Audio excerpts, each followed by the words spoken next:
Welcome to Christ-Centered Living, CCL. Have you ever felt overlooked? Like the very people who should have had your back were the ones who cut you the deepest. Maybe it was jealousy from friends, betrayal from family, or false accusations that left your reputation shattered. In those moments, it's easy to wonder, where is God? Has He forgotten me? In today's episode, Dreams and Betrayal, we'll step into Joseph's story, a young man who knew that pain all too well. You can follow the story along in Genesis chapter 37. And here's the exciting part. Over the next few episodes, we'll walk through Joseph's journey, his pit, his prison, and ultimately his palace experience. Along the way, we'll see how God's presence never left him and how that same God will never leave you. I'm your host, Shirley, and I'm glad you're here with me today. And I can't wait for us to walk through this together. In the last episode, we witnessed the tragic downfall of Jacob's family as Simeon and Levi's wrath led to bloodshed in Shechem. Yet even in the aftermath, God called Jacob back to Bethel, where he and his household renewed their commitment to the Lord. Now today we'll turn to Jacob's sons. He had 12 sons, but one stood apart, Joseph.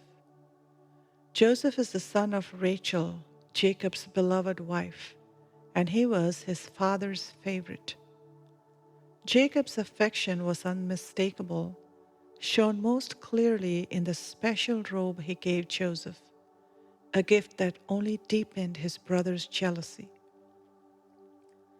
Joseph was also a dreamer. One night, he dreamed of sheaves of grain in the field. His brother's bundles bowed down to his bundle. On another night, he dreamed that the sun, moon, and 11 stars were bowing down before him. When Joseph shared these dreams with his brothers, their jealousy hardened into hatred because Joseph was telling them stories that sounded like he would rule over them. One day, Jacob sent Joseph to check on his brothers as they tended the flocks. When they saw him coming from a distance, their bitterness boiled over. "Here comes that dreamer," they mocked. They plotted to kill him and end his dreams once and for all. But Reuben, the eldest brother, spoke up. "Let's not shed his blood," he said. Instead, they threw Joseph into a dry pit, intending to leave him there. But Reuben secretly hoped to rescue him later. As the brothers sat down to eat, a caravan of Ishmaelite merchants approached on their way to Egypt. Judah offered another idea. "Why kill him when we can sell him? He is our brother after all." And all the rest of the brothers agreed. And they sold Joseph to the merchants for 20 pieces of silver. To cover their betrayal, they smeared Joseph's robe with goat's blood and presented it to Jacob. "Look, father," they said, "we found this. Is it Joseph's?" Jacob, broken-hearted, believed his beloved son was dead.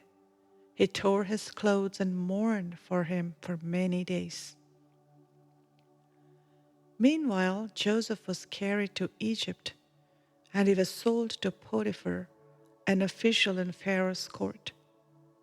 Though he was far from home, stripped of everything familiar, the Lord was with him. In Potiphar's house, Joseph prospered. Everything he touched succeeded, and Potiphar soon placed him in charge of his entire household. But trouble soon found Joseph again.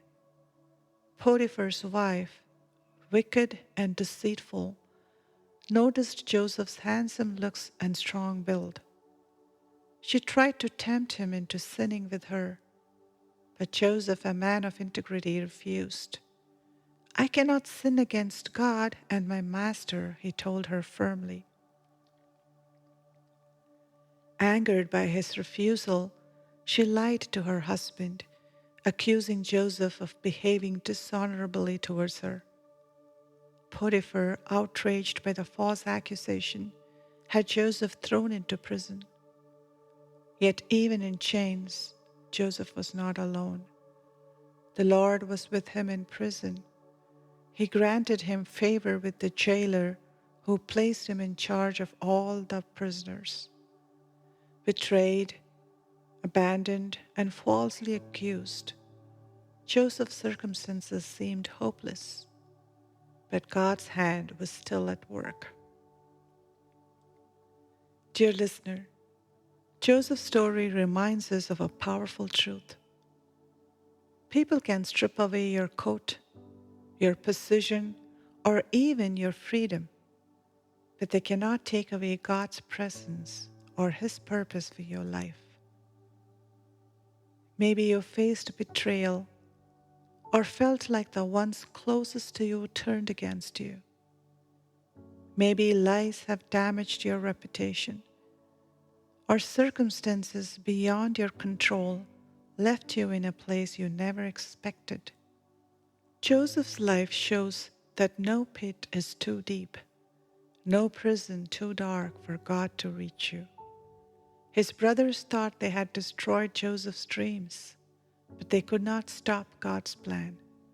And the same is true for you. What others mean for harm, God can still use for good. So when life feels unfair, hold fast to faith.